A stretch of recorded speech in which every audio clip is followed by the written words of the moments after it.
Kumusta po kayong lahat, mga giliw naming tagapakinig? Inaanyayahan ko po kayong pakinggan ang pagsasadula ng mga liham kasaysayan ng pag-ibig na padala ng ating mga taga-subaybay at bibigyan buhay ng inyong mga paboritong bituin sa radyo. Mga kasaysayang nagtatampo ng mga pusong sugatan, mga pusong suwi, at mga pusong punong-puno ng pagmamahal. Lahat po yan dito sa ating tulang. Mr. Romántico.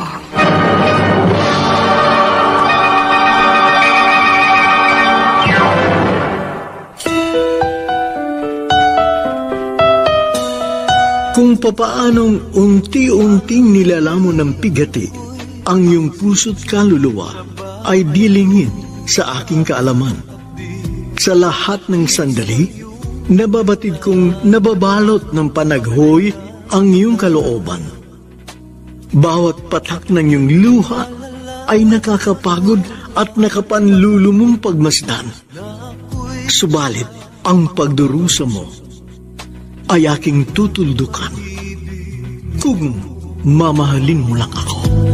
Kung mamahalin. Magandang umagang muli. Narito na ngayon ang kasaysayang tampo sa ating palatuntunan. Ang sulat ay padala ng isa nating taga-subaybay mula sa kaibiga Valenzuela at siya'y nagpatawag sa pangalang Crispin. Dear Mr. Romantico, hindi inaasahan ni Clarita na dadalhin siya ni Wilson sa hindi kanais-nais na lugar. At ito na marahil ang pinakangambahan niyang pagkakataon na kung saan ay kailangan niyang mamili kung alin ang dapat niyang pakinggan. Ang ibinubulong ba ng kanyang konsensya at isipan o ang hinaing ng kanyang marupok na damdamin? Mamahal sa'yo. Bakit mo ko dinala dito? Malinaw naman ang usapan natin, hindi ba? No sex before marriage. Bakit, Clarita? Wala ka bang tiwala sa akin? Pakakasalan naman kita. Hindi naman yun ang problema, Wilson eh. May prinsipyo akong pinaninindigan, alam mo yun. Hindi na uso ang prinsipyo mo. At hindi na rin yan bagay sa modernong panahon. Sa'yo hindi na uso yun. Pero magkaiba tayo ng pananaw. Kung ganun, ayaw mo? Hindi naman sa ganun. Meron naman tamang panahon sa lahat ng bagay. Kaya hindi ko maibibigay sa ngayon ang hinihiling mo. Sige. Bahala ka. Walang sisiyan. Please, Wilson. Huwag ka naman ganyan. Pinapressure mo ko eh. Okay, sige. Hindi kita pipilitin ngayon. Bibigyan kita ng 1 linggo para makapag-isip at makapaghanda.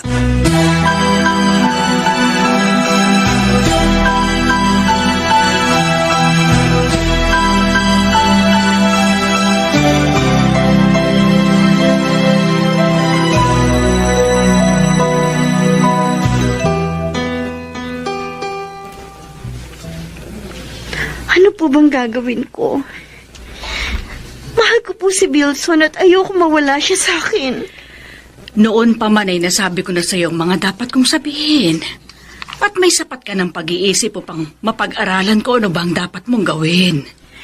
Pero nalilito nga po ko, inay. Ayaw kong pagsisihan ng aking magiging pasya. Ano bang mas mahalaga sa iyo? Ang iyong pag-ibig o ang iyong tangal? Pareho po. Pero dumating na nga ang pagkakataon na may isang mawawala. Kaya pumili ka kung ano ang iyong isasakripisyo. Pag-ibig pa o dangal? Kung kayo po ano sa kalagayan ko, ano po ang pipiliin ninyo? Pinagdaanan ko na yang, Clarita. Isinugal ko ang aking dangal. Subalit na wala pa rin ang aking pag-ibig. Nagsisisi po ba kayo? Oo. Nagsisisi ako sa nagawa kong pagkakamali. At ikaw ang naging bunga ng aking kapusukan. Subalit ang pagkakaroon ko ng isang mabait matino, at masunuring anak. Kailanman ay hinding-hindi ko pinagsisisihan.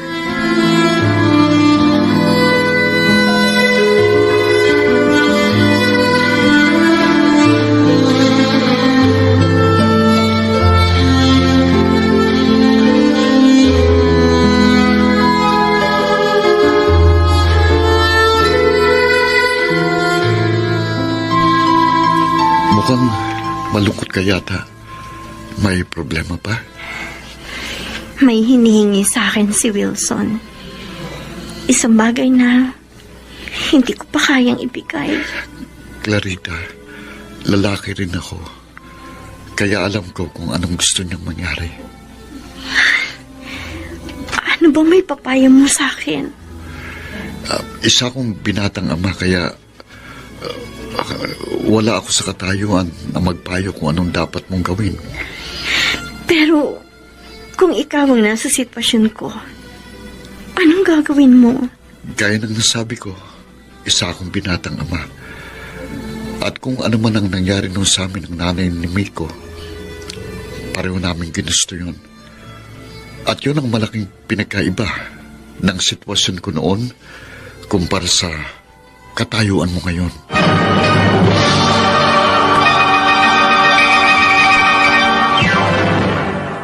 Mr. Romantico. Mamahalin mo lang ako. Mr. Romantico, humingi ng payo sa akin si Clarita at kung magiging makasarili ko, ay sasabihin ko sa kanyang makipag-iwalay na sa kay Wilson. Subalit iginalang ko pa rin ang kanyang damdamin. At isa pa, ay buhay naman niya yon. Kaya siyang pintor na guguhit at magpipinta ng kanyang magiging kapalaran. Ano ka ba naman, Crispin? Pagkakataon mo na yun.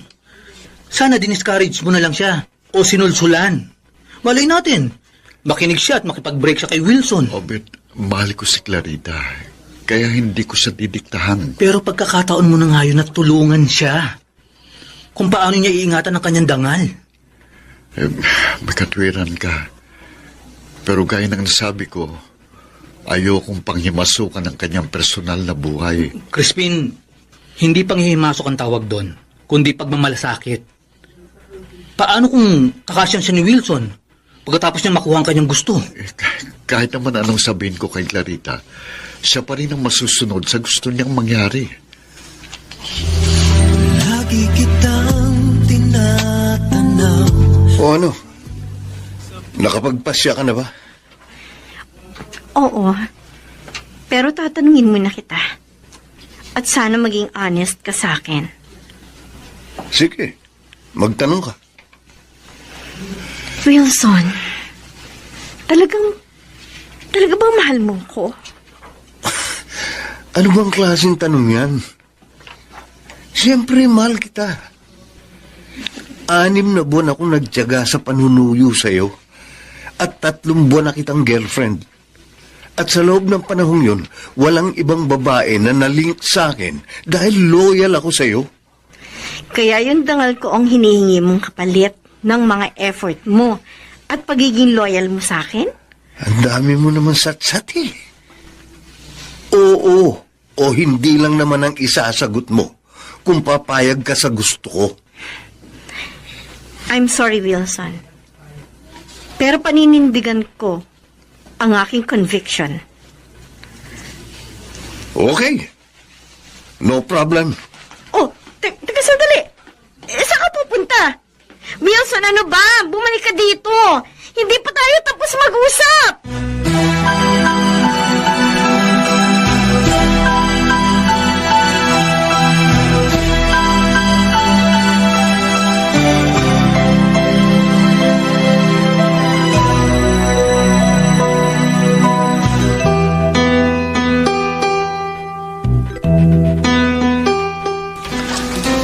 Ano ngayon ang katayuan niyo? Break na ba kayo? Hindi ko alam eh. Basta tumalikod na lang siya. At bigla niya ako nilayasan. Masama siguro yung loob. Ang babaw naman niya. Para siyang batang biglang nagtampo dahil hindi nabigyan ng candy. Ganun na nga. At naninibago ko dahil hindi na siya nagtitext at tumatawag sa akin. At kapag ako naman ang nag-text sa kanya, hindi siya nagre-reply. Hindi rin niya sinasagot ang mga tawag ko. Tingin ko sinasadya niya yun para ipadama sa'yo ang kanyang pagkadismaya.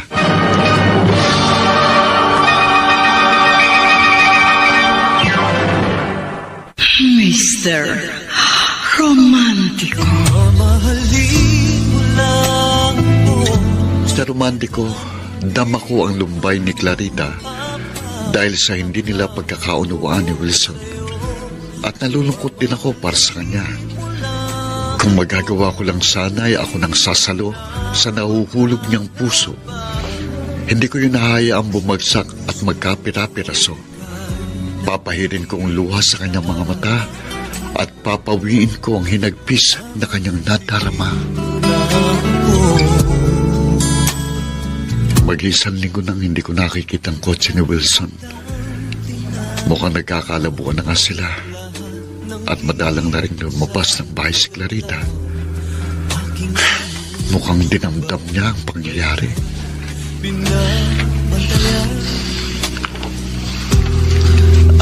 Hirap na po ko, Inay. Labis na po ako nangungulila kay Wilson. Masasanay ka rin, anak. At least walang nangyari sa inyo. Hindi katulad ng ginawa ng tatay mo.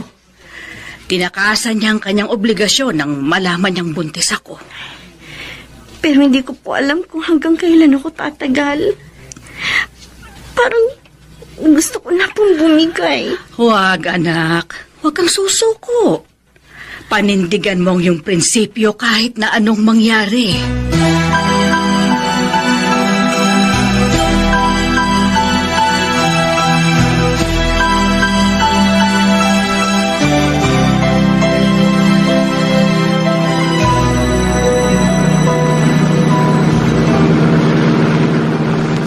Paano yan, Wilson? Malapit na deadline ng pustahan natin.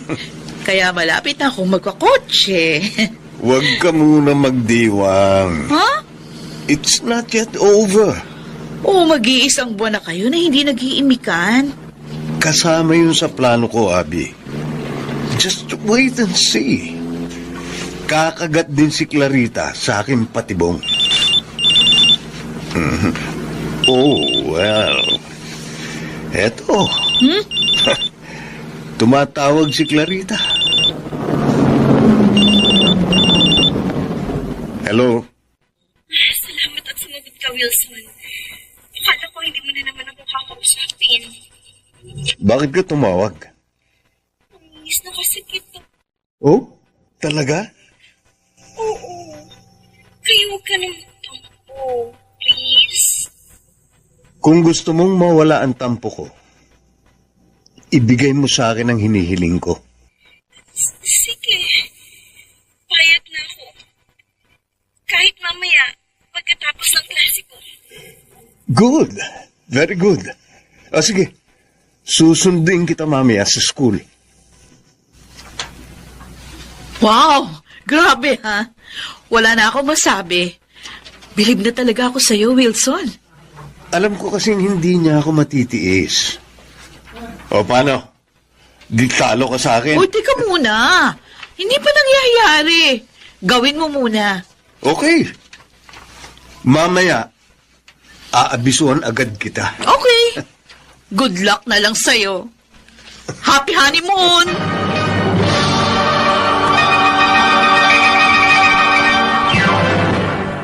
Mr. Romantico. Lagi kitang tinatanaw. Dear Mr. Romantico, marahil hindi nakayanan ni Clarita ang labis na pangungulila, kaya hindi siya nakatiis at napilitang pagbigyan ang kahilingan ng hayok na laman.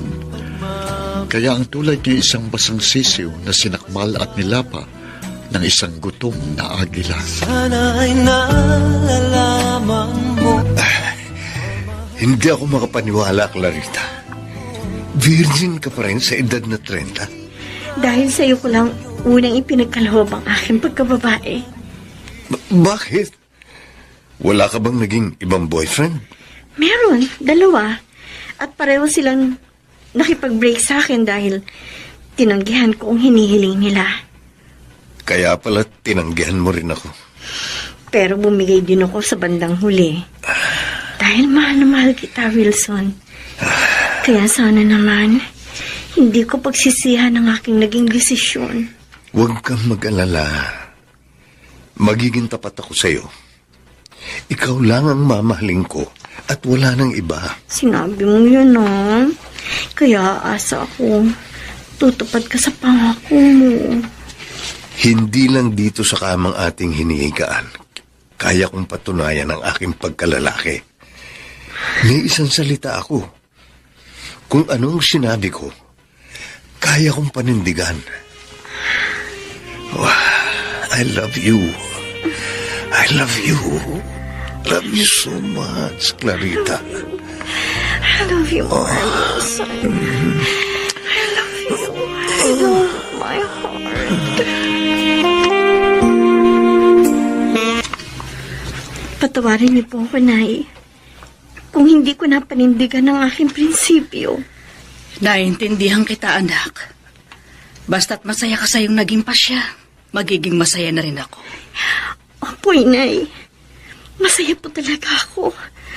Dahil sa kauna-unahang pagkakataon, ay naranasan ko at naramdaman ng lubusan kung paano magmahal.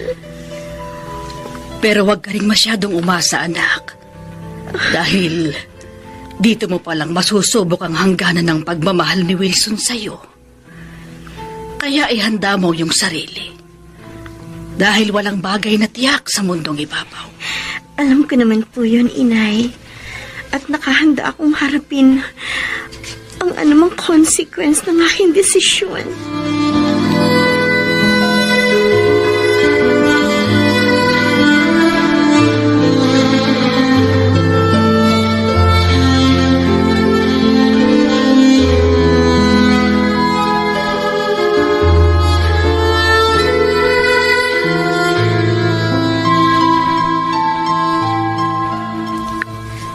O ano, Abby? Mission accomplished. Hindi lang pasok sa banga, kundi basag pa ang banga. Ay di wow. Congratulations. Congratulations lang. Bakit? Ba, hindi mo pwedeng ganun lang. Huh? Panalo ako sa pustahan. Kaya maniningil ako. Ano, gagawin mo akong kotse? The Sure. way we used to? Siyempre. Namiss ko kaya yung asim mo. O ano? Game? Sure, no problem. At patutunayan ko sa'yo na mas masarap pa rin ako at mas maasim kumpara kay Clarita.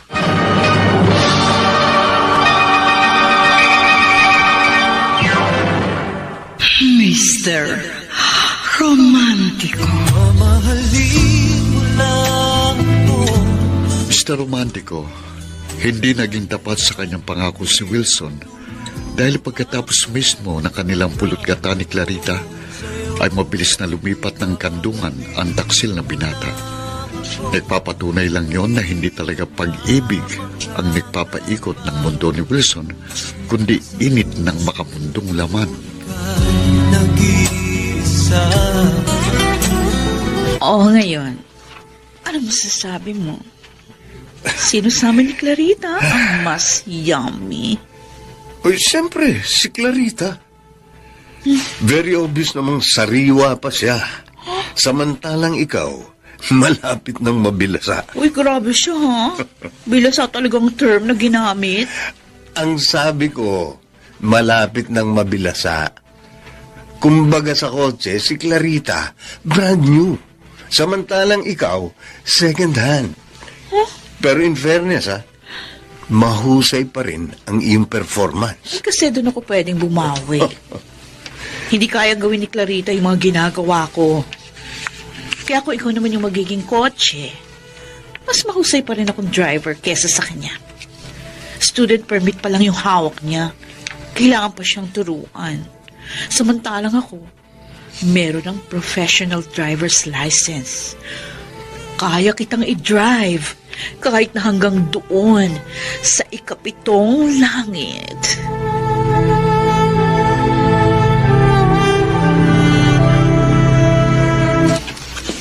Sa palagay mo ba, tama ang ginawa ko? Sa totoo lang, hindi ko alam. Dahil ganyan din ang tanong ko noon sa aking sarili. Basta isang bagay na aking natitiyak ng mga sandaling nakatapak ako sa ulap. Masarap at matamis ang lasa ng pag-ibig. Sang-ayon ako sa'yo. Dahil hindi ko kayang ipaliwanag ang kakaibang saya habang naglalakbay ako papuntang langit. Oo, masarap makarating sa langit. Pero walang kasing pait kapag bigla kang bumagsak sa impyerno. Huwag naman sana mangyari yun sa akin, Crispin. Sana nga, Clarita. Pero ang buhay ay parang gulong. Kaya magdiwang ka na habang ikaw ay nasa ibabaw. Dahil siguradong ikaw ay magluluksa kapag napunta ka sa ilalim. Binabantayan. Ayos ha. Pasok ang 9 ball. Ang galing mo, Crispin. Isang sargo lang. Pasok ang 9 ball. Para lang jowa ni Ma'am Clarita. Sinabi mo pa. Matinik talaga at matulis ang Wilson na yun. Hindi ko talaga akalaing bibigay sa kanya si Clarita. Gayong very conservative siya. Ganun talaga. Kapag naangkin mo ang puso ng isang babae, lahat ng parte ng katawan niya, maaari mo na rin angkinin. Nagpapatunay lang yun sa isang mensahe ng kanta. Yung kapag tumibok ang puso, wala ka nang magagawa kundi sundin ito. Tama na, sagwa eh. Obet, paano naman ako? Ha? Paano ko susundin ang itinitibok ng aking puso? Yun ang masaklap. Dahil sarado na ang pinto na gusto mong pasukin. At kung bumukas man yun, hindi ka pa rin maaari pumasok. Dahil meron lang tao sa loob.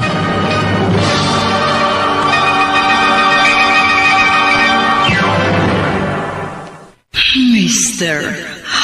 Romantico. Mamahalin mo lang ako. Mr. Romantico, hindi ko alam kung paano ko susupilin ang aking damdamin dahil pag-aari na ng iba ang puso ng babaeng gusto kong pag-ukulan ng aking pagsintang wagas at dalisay. Aanhin ko nga bang damo kung hindi ko na maaaring ipakain sa kabayo? Nag-iisa. May gusto ko itanong sa'yo, Crispin. Ano yun? Wala ka na bang balak na mag-asawa? Siyempre meron. Pero walang magkamali eh. Ang sabihin mo, pihikan ka lang. Imposible namang walang magkagusto sa'yo. Mabait ka, masipag, maalalahanin, at responsable.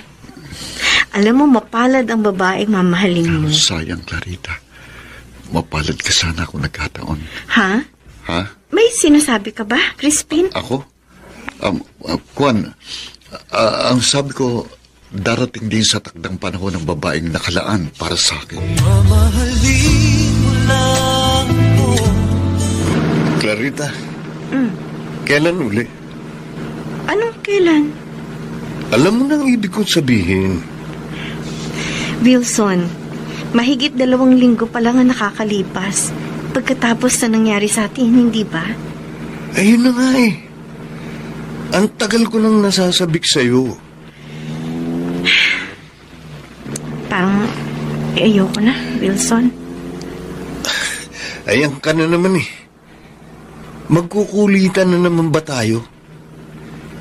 Paghihintayin mo na naman ba ako ng ilang buwan? Basta, ayoko pa. Kaya wag mo na ngayon. Kailan nga? Ewan ko. Bahala na.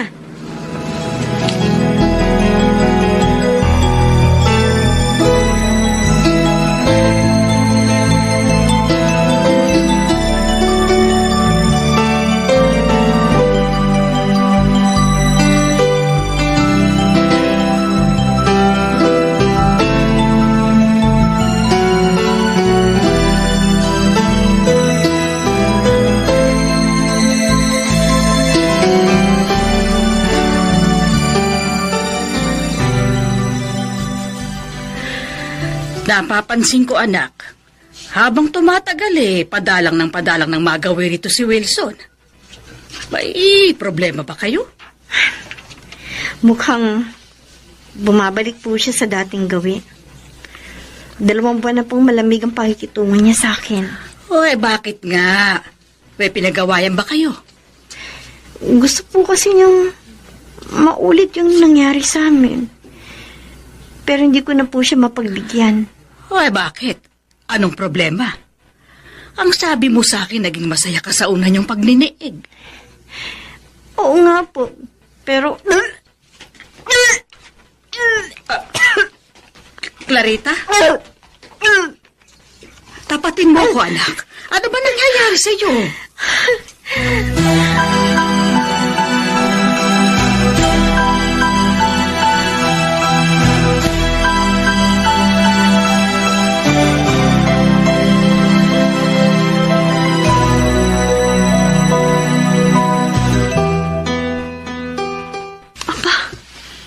Mukhang kotse ni Wilson ang papalabas ng motel na ito,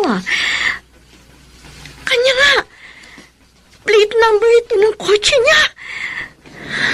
Haharangan ko. Wilson! Clarita? At kasama mo si Abby? Anong ibig sabihin nito?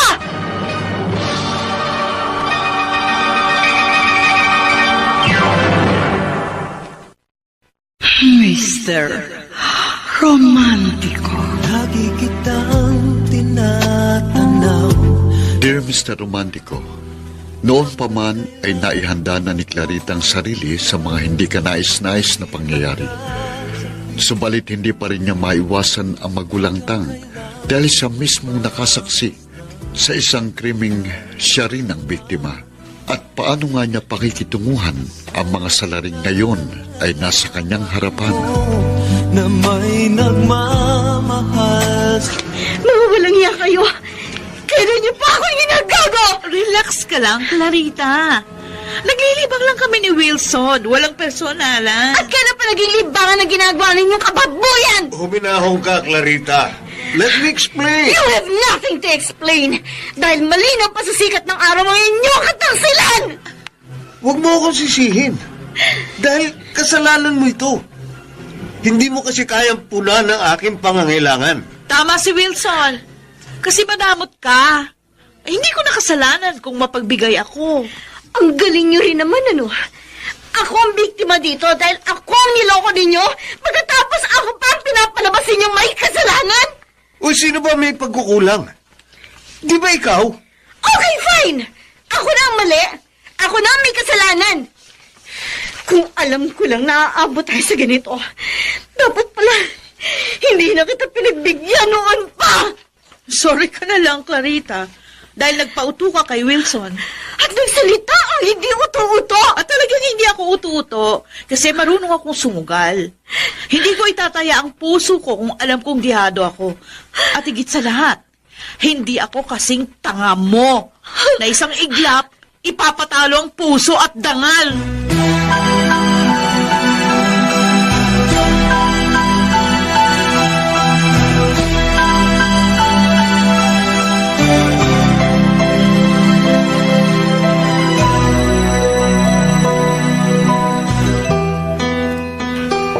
Tama si Abby. Marahil nga naging tanga ako. Hindi ko pinakinggan ang isip ko. Kaya eto, akong talunan. Bakit nga ba ako nagtiwala kay Wilson? Gayong alam ko naman mapaglaro siya sa pag-ibig. Pero ano magagawa ko kung siyang itinibok ng puso ko? Clarita? Crispin? Saan ka pupunta? Uuwi na. Uuwi na? Nakalagpas ka na sa inyo Ha? Oo, narito ka na sa tapat ng bahay namin. Ganun ba? Pasensya ka na. Lutang kasi ang isip ko eh. Bakit? Ano nangyari? At mukhang namumugtong mata mo. Anong problema? Nahuli ko sina Wilson at Abby. lumabas sila ng isang motel. Ano? Akala ko pa naman matinong lalaking yun. Kung ganun siya kagwapo, ganun din siya kagago, no? Tama ka, Crispin. Nagpanggap lang siyang matino. Pero ang totoo, manliloko talaga siya. Teka muna, bakit ba dito tayo nag-uusap? Halika, pumasok ka muna sa loob. Langit ang bibigay sa Paano yan, Wilson? Wala na kay ni Clarita. So what? Walang problema. Ganun talaga eh. Eh di single ka na uli. Okay lang. Marami namang babae dyan. Tama ka. Andiyan ka naman eh. Wilson, alam naman nating pareho na naglalaro lang tayo. Kaya mag-enjoy na lang tayo. Mahirap maging seryoso sa pag-ibig. Oo nga. Sakit lang ng ulo. Oo. Ay, Diyos ko! Wilson! May mga kasama tayong boss! Iwas mo! Malagay kayo!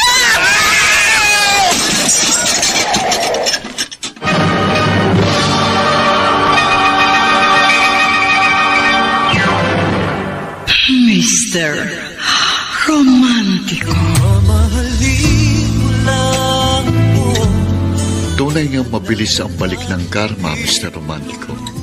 Dahil sa isang iglap, pinagbayaran ni na Wilson at Abby ang kanilang kataksilan. Tadhana ang sumingil sa kanilang mga naging utang. Ka na mangangamba. Ano ngayon ang balak mo, Clarita? Makikipag-break ka na ba sa kanya? Dapat lang, Crispin. Dahil ayoko ng patuloy na maging tanga. Hindi ka naman tanga. Umibig ka lang at nagtiwala sa maling tao. Parang ako lang. Mali rin ang taong minahal ko. At least ikaw, matagal na nakabangon. Samantalang ako, ngayon palang nadapa. Don't worry. Narito lang ako. Isang matapat na kaibigang handang dumamay sa'yo. Maraming salamat, Crispin. May tumatawag sa'yo. Sino kaya ito? Numero lang ang rumihistro sa cellphone ko. Hello? Yes. Ako nga. Bakit po? Opo, kilala ko po siya. Ano? Sa ospital po yan. Sige po, pupunta ako. Clarita, sino kausap mo? At sino wala sa ospital? Isang concerned citizen ang tumawag sa akin. Nakita nila sa cellphone ni Wilson yung number ko na huling tinawagan ni Wilson. Kaya tinawagan ka. Oo, Bakit? Ano ba nangyari kay Wilson? na-aksidente silang dalawa ni Abby. Ganun ba? O sige, puntahan natin ang sinabing ospital.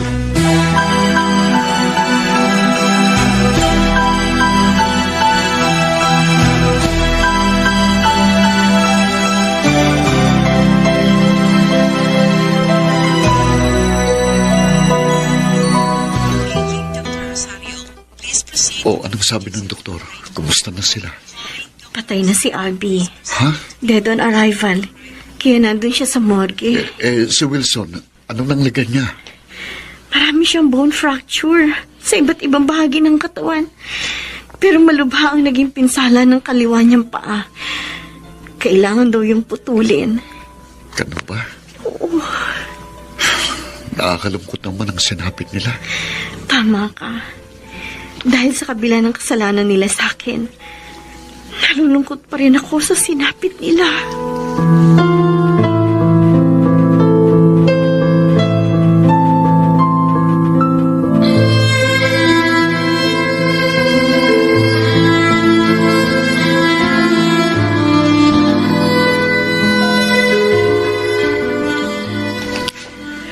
Marahil ay yun ang naging parusa sa kanila ng Diyos, anak. Siguro nga po, inay. Pero labis pa rin po ako nalulungkot at nasasaktan. Bakit kailangan umabot ang lahat sa ganitong trahedya? Dahil yun ang nakatakda. At kung anong tinakda ng langit, hindi na natin yun maiiwasan pa. Sa palagay niyo po, inay, ano kayang itinakda para sa akin? Ano po kayang aking magiging kapalaran. Basta, ipagpatuloy mo lang ang pagiging mabuting tao at mabuting anak. At balang araw, magiging mabuti rin at maayos ang iyong kapalaran.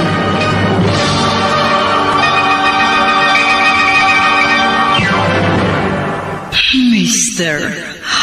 Romantico. Mamahalin mo lang po. Mr. Romantico, magkahalong lungkot at tuwa ang aking naramdaman ng mga sandaling yun. Nalulungkot ako dahil 2 nilalang ang napahamak. Subalit natutuwa rin ako dahil tila umaayon na ang hihip ng hangin sa direksyong gustong tahakin ng aking kapalaran. Ika'y nag-iisa. Malaki ang naging kasalanan ko sa iyo, Clarita. Kaya mabigat din itong naging kaparusahan ko. Sa kabila ng lahat, hindi ko pa rin ginusto ang nangyari sa inyo ni Abby. Clarita, marami akong napagtanto. Hindi lang naman kasi ikaw ang sinaktan ko. Marami sila. Kaya tatanggapin ko ang pangyayaring ito ng maluwag sa dibdib. At nagpapasalamat pa rin ako dahil buhay pa ako. May pagkakataon pa akong ituwid ang aking mga pagkakamali. Tama ka. Dahil marami tayong dapat matutuhan sa mga hindi ka nais-nais na pangyayari sa ating mga buhay. Oo.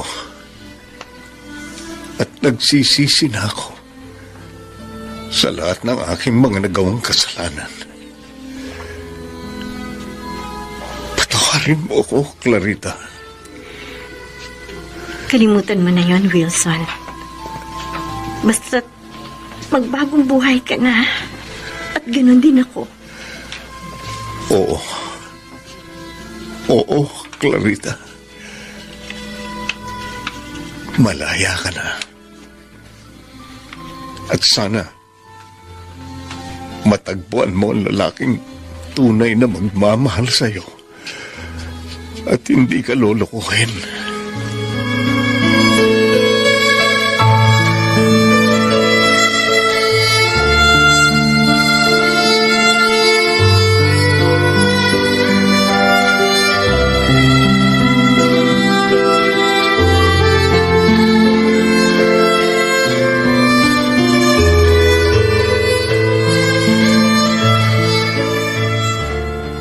Nalulungkot din ako, anak, pero ganun talaga ang buhay. Ano ngayon ang plano mo? Nakipaghiwalay na po ako ng maayos kay Wilson. Paano ang pinagbubuntis mo? Sino po may sabing buntis ako? Hindi po, inay. O hindi ba, nagdududuwal ka nung isang araw. Tapos ang sabi mo, lagi kang nahihilo. Nagkataon lang po yun. Paano po ako magiging buntis? Regular naman po ang aking monthly period. Ay, ganun ba? O edi salamat dahil mali pala ang aking akala. Lagi kitang tinatanaw. Huwag kang mag-alala. Dahil gaya ng nasabi ko, tutulungan kitang makamove on. Salamat, ha? Isa ka talagang tunay na kaibigan. Clarita, higit pa sa isang kaibigan ang turing ko sa'yo. Dahil noon pa man, minahal na kita. Crispin. Magtiwala ka sa akin. Kung bibigyan mo ako ng pagkakataon, akong tutupad ng pangakong inasahan mo kay Wilson. Hindi madali ang lumimot. Pero, hindi rin naman siguro mahirap mahalin ang isang katulad mo. Oo, Clarita. Kung mamahalin mo lang ako, pangako, hindi ka na muling luluha pa. Sa puso ko ika'y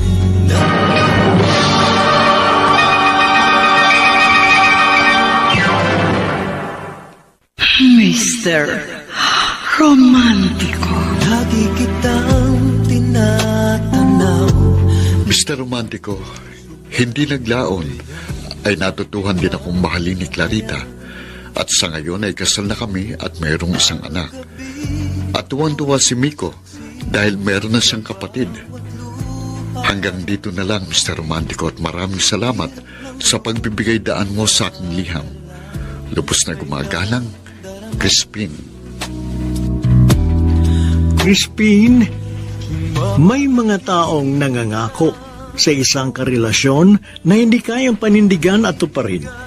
Sa sandaling iniwan nito, ang taong labis na mahalaga sa iyong buhay ay naroon ka upang siya ay sagipin sa pagkalunod ng kalungkutan.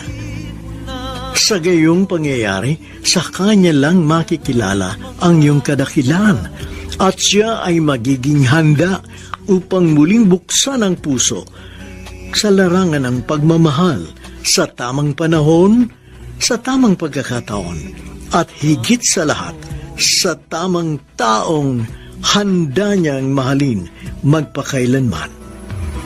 Ngayong may supling na kayo ni Clarita, sikapin mong magkasundo sila ng una mong anak at ituro ang pagmamahal sa bawat isa bilang magkapatid nang sa ganoon ay makabuo ka ng isang maligayang pamilya.